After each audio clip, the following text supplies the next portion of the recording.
Okay guys, we are back with another cookie recipe. This, because it's summertime and it's hot as shit, what do you think about s'mores? Now, why would you want to do s'mores when it's so hot outside? So instead, we're gonna bring it inside and do s'mores cookies. I mean, it's literally the best of both worlds. If you like chocolate chip cookies and then you like the crunchiness and extra sweetness that you get from marshmallows and they're hot and pull apart. Oh my God, they're so good. Okay, we're gonna do this in cookie form. Now, I feel like these are the most like perfect summer cookie. So make these. I swear to you, you are going to love them. Just like all of my cookie recipes that you guys will ever see on my page, this is a small batch recipe, meaning you're gonna get a little over a dozen cookies depending on how big or how small you make them, but it is perfect. And whatever batter, I keep saying batter, whatever dough you don't use up, you can freeze and it freezes beautifully. Okay, first we're gonna start with our butter. I'm gonna do 10 tablespoons of butter, which each stick is 8 tablespoons. So 8 tablespoons, so 1 whole stick plus 2 tablespoons of butter. Then we're gonna start with our sugars. I'm gonna bring over my white sugar and we're gonna add 1/4 of a cup. Now also, my grandma, I know, grandma, if you're watching this, hi. If you decide to make these cookies, do not, grandma, do not cut the sugar in half.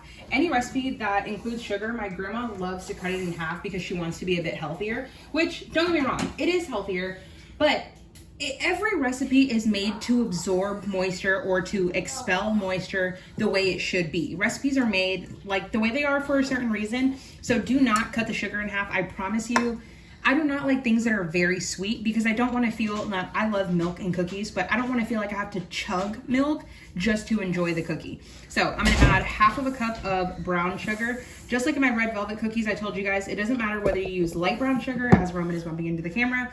Doesn't matter whether you use light brown sugar or dark brown sugar. It is, it is still sugar at the end of the day. So 1/2 cup of brown, mine just happens to be dark. Then just like any cookie, I'm gonna grab my paddle attachment. Also, shout out to Amazon Prime for having my paddle attachment on sale. I just bought a second one and I'm so excited for it to get here. So I'm gonna turn this on and we're gonna cream our butter and sugar. That looks nice and good. We're gonna add 1 egg, same as I let you guys know in all of my cookie recipes. Crack it in another bowl so that way if you get a shell in there, you don't have to dig around and it just makes it so much easier. I'm gonna put this down, we're gonna give it a spin and just kind of wait until it's somewhat incorporated because of course we still have other ingredients to add to this. Turn it up to 1 more. Okay, that looks perfect. So we are going to add our flour. Now, just as I explained in my last video, and as I always say, it's gonna seem like I'm repeating myself, and I am, but I know that not everyone gets a chance to watch every single video, so if I give you a tip in one video, if you haven't seen all of them, you might be missing this out. So instead of scooping and packing it in there, you don't want to do that. You want to, Roman, are you joining us to make cookies? Cookies? Okay, hold on guys, Roman wants to join. Okay, he is right next to us, so if you guys hear that heavy breathing, it's not me, please do not worry. Or it actually might be me because it's so hot. Okay, so we're gonna scoop our flour. Okay, you wanna do it? Okay, look, we scoop our flour. Now the camera's shaking, buddy. Okay, we're gonna add our flour. Can you do it? Can you add 1 cup? Good job. Okay, so we added 1 cup of flour, then we have to add 1/2 cup. Same thing, we're gonna add 1/2 cup of flour in there. Good job, buddy. Our next dry ingredient, I'm gonna move this because I know Roman really wants to participate in this. We're gonna add 1/2 teaspoon of baking powder. So just put it in there, scoop, you wanna add, oh, wrong way. There you go. 1/2 teaspoon, shake it off. That was baking powder. Then we're gonna do 1/2 teaspoon of baking soda. Why does mine have so many lumps? Like other than crushing them, is there another way to get this out? This is ridiculous. Okay, so we have 1/2 teaspoon of both of these. Then the next thing we are going to add is a teaspoon of cornstarch. As my camera is just bumping, Roman thinks we're gonna add the entire box in there. Here you go. There you go. So I know you guys are asking why cornstarch? It seems so random, it seems so weird, but cornstarch to me just gives the perfect cookie texture and consistency. It makes them not stick. Okay, those of you guys that like crumble cookie, they add cornstarch to their dough. That is why it is just so soft. I know it seems so weird saying that Roman wants to turn the mixer on. But yeah, I know it seems really weird saying that that makes your cookies softer, but it genuinely does. So this is the point where then we're gonna, as Roman wants to close this, good job, buddy. Hold on. Mommy has to finish saying what I'm gonna say before we turn it on. So this is the point where you have your cookie batter done. This is like a really, hi. This is a really basic cookie dough. I keep saying batter. This is a really basic cookie dough right here. But then we have to add our like fixings or our add-ins. So Roman's gonna go ahead and turn it on. Go ahead, turn it on. Whoa, oh my God, okay. All right, it's going. We're gonna turn it 1 down, buddy.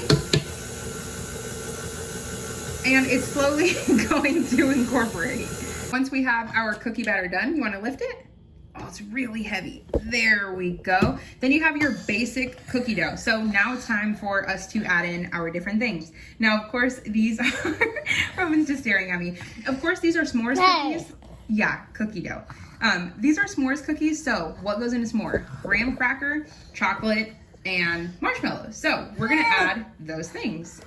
For our graham crackers, I'm just gonna push this back, and then I just have regular basic graham crackers. Now you can do the ones that have cinnamon on them. It's only going to enhance and add to more of the flavor, but if you just have these, that's perfectly fine. So you're gonna wanna add 4 of them. So like 4 sticks, so like 8 halves, or yeah. Anyway, we're just gonna crush them in. Now you could do this in a bag, but I like the mixture of crunchiness to some big pieces, some small pieces. You don't want to make them into graham cracker crumbs. You don't want to, you know, buy the bag that says like pre-done crumbs, because no, that's not what we want. And just like in my last video when I told you guys, when you start to add mix-ins, you want to be careful because you don't want to overwork your batter and overwork your mixer. So we're just going to add this in. And like I said, we're just gonna go for it. Now, there is a thing called graham cracker extract. Now, I will tell you, it does taste really good and it does add more graham cracker flavor. But the thing about it is that you don't really have it all the time, and you have to buy it online, you have to wait for it, and you have to hope that you can use it all before it expires. And Roman sees me crushing it in there. So no, hold on. So I'm just gonna add 1 extra little piece in there because why not? Like I said, we're moving. I'm just trying to add in as much as I can. Okay, I think that's good, buddy. I think that's good. And also, let me just tell you guys, my family is eating this. So for those of you guys who are gonna say, oh my God, you used your hands. First off, my hands are clean. Second of all, my family is eating this, so it's okay. Then for the marshmallows, okay, you want one? He doesn't even like marshmallows, but he wants one, so we're just gonna let him have it. So with marshmallows, you want to use minis. Now, can you use larger ones? Yes, but I will tell you that unless you're placing it directly on top, oh no, I don't want one, thank you. I'm not a big fan of marshmallows, and I know, Grandma, if you're watching this, you might not make this recipe because my grandma hates marshmallows, but we are just going to load them in there.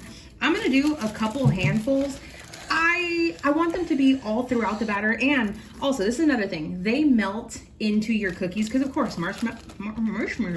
marshmallows are just sugar, so they're literally going to create like pockets in there, so it's gonna seem like you don't have some, but then it's gonna seem like you have a lot because they're just so good. Okay, so we have all that.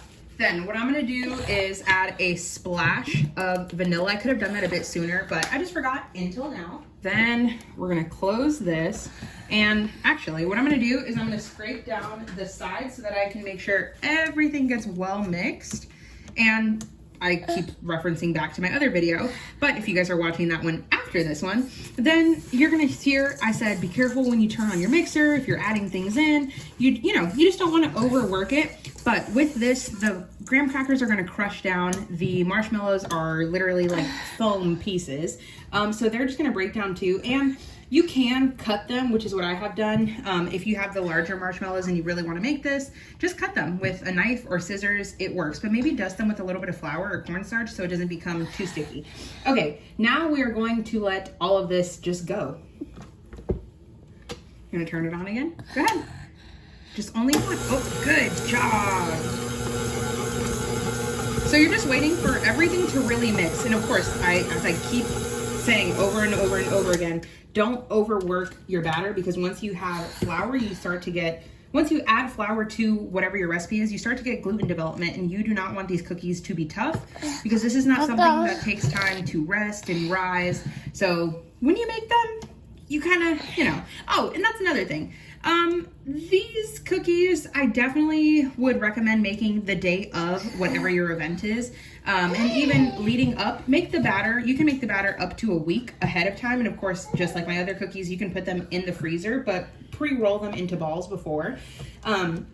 But you do not want to make these a couple days ahead of time because the marshmallows, of course, are very soft when they are warm and freshly made. But after a couple of hours, they become hard. The rest of the cookie is not hard, but the part that had the marshmallow in there starts to become hard. And I know someone's like, you forgot the chocolate chips. No, I didn't. I have them right over to the side here in my little container. Roman wants to add all of them, but just like everything else, I don't really measure them, but I'll try. So I'm gonna add in a heaping fourth of a cup and then another heaping fourth of a cup. And you know, traditional s'mores wise, you can add a Hershey bar and chop it up, but 9 times out of 10, I do not have bars of chocolate on hand unless I need them for a very specific like recipe. I mainly just have chocolate chips or chocolate like morsels that, don't ask me why I said chips and morsels. They're basically the same thing.